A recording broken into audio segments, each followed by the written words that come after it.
Evlilik, hayatın en güzel kararı mı yoksa ömür boyu süren bir esaret mi?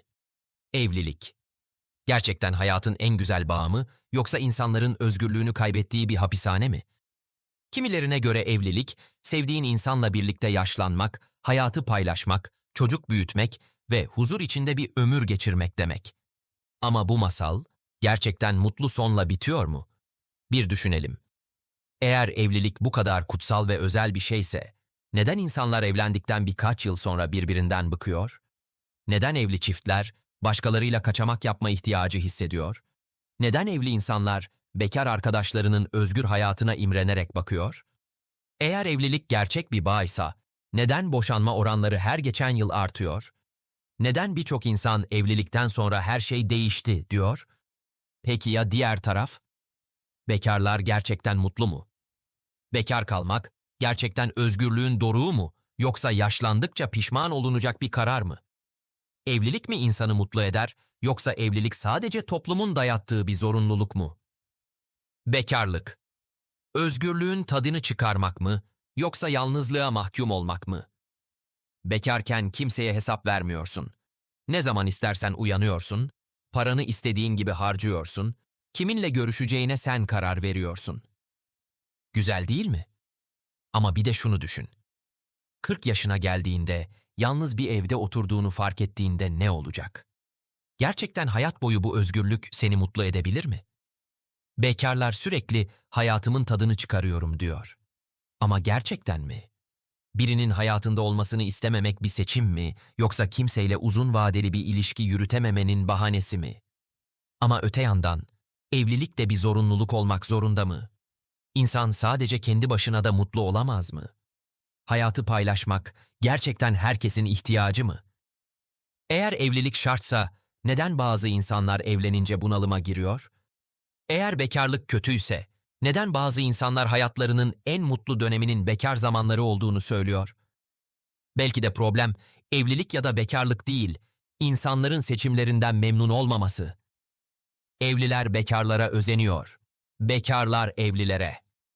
Herkes kendi hayatını savunuyor ama gerçek şu. Evliler bekarların hayatına imreniyor. Bekarlar evlilerin hayatına özeniyor. Evli insanlar dışarı çıkıp eğlenen, istediği gibi gezen, özgürce yaşayan bekar arkadaşlarına bakıp iç geçiriyor. Bekarlar ise mutlu bir yuva kurmuş. Çocuklarıyla oynayan çiftleri gördüğünde içten içe özlem duyuyor. Peki gerçek mutluluk nerede? İnsan yalnız mutlu olabilir mi? Yoksa mutluluk ancak sevdiğin biriyle yaşanırsa mı gerçek olur? Eğer evlilik gerçekten mutluluk veriyorsa, neden birçok evli insan bekarken daha mutluydum diyor? Eğer bekarlık gerçekten özgürlükse, neden yıllar geçtikçe insanlar keşke bir ailem olsaydı diye hayıflanıyor? Gerçek mutluluk ne? İnsan tek başına da mutlu olabilir mi? Evlilik aşkı büyütür mü yoksa öldürür mü? Aşkla evlenen herkes büyük hayallerle yola çıkıyor. Sonsuza kadar mutlu olacaklarını düşünüyorlar. Ama neden birkaç yıl sonra o büyük aşklar büyük pişmanlıklara dönüşüyor? Evlilik aşkı gerçekten büyüten bir şey mi yoksa monotonluğu dayatan bir sistem mi? Aşık çiftler neden evlendikten sonra birbirine yabancılaşıyor? İlk yıllarda romantik yemekler, sürprizler, tatlı mesajlar varken neden evlilikten sonra buhar olup uçuyor? Gerçekten insanlar mı değişiyor yoksa evlilik aşkı öldüren bir düzen mi? Eğer aşk kalıcıysa neden evlilikler monotonlaşıyor? Eğer aşkın doğasında değişim varsa neden insanlar biz eskisi gibi değiliz diyerek ilişkilerini sorguluyor? Evlilik aşkı korumak için bir bağ mı yoksa insanları bir düzenin içine hapseden bir sistem mi? Evlilik sevgiyle mi kurulur yoksa parayla mı? Herkes sevgi her şeydir diyor ama kimse fakir bir adamla evlenmek istemiyor. Eğer aşk gerçekten önemliyse neden insanlar ekonomik durumlarına bakarak evlilik kararı veriyor? Evlenmek için sevgi yeter mi? Yoksa para olmadan aşk bile yaşayamaz mı? Zengin insanlar neden daha geç evleniyor? Eğer evlilik gerçekten mutluluksa, neden herkes ekonomik durumu düzelene kadar bekliyor? Gerçek şu ki, evlilik, sevgi kadar maddiyata da dayanıyor. Sevgi tek başına yeterliyse, Neden parasız bir hayat hayal etmek bu kadar zor? Evlenmek mi zor? Evli kalmak mı? Evlenmek kolay. Düğün, fotoğraflar, sosyal medyada mutlu pozlar. Ama ya sonrası? İşin aslı şu. Evli kalmak, evlenmekten kat kat zor.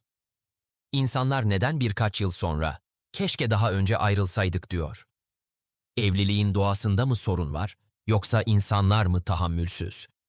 Evlilik insanı mutlu eden bir şey mi, yoksa modern dünyanın dayattığı bir sistem mi?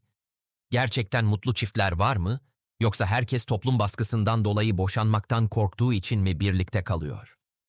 Evlenmek bir hayal mi, yoksa bir zorunluluk mu? Şimdi soru size geliyor. Sizce evlilik mi daha iyi, yoksa bekarlık mı?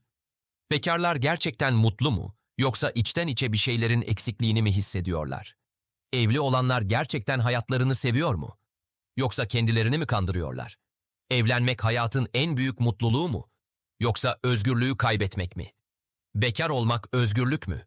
Yoksa yalnızlığa alışmak mı? Bu tartışma asla bitmeyecek. Peki siz hangi taraftasınız? Evli misiniz? Bekar mı?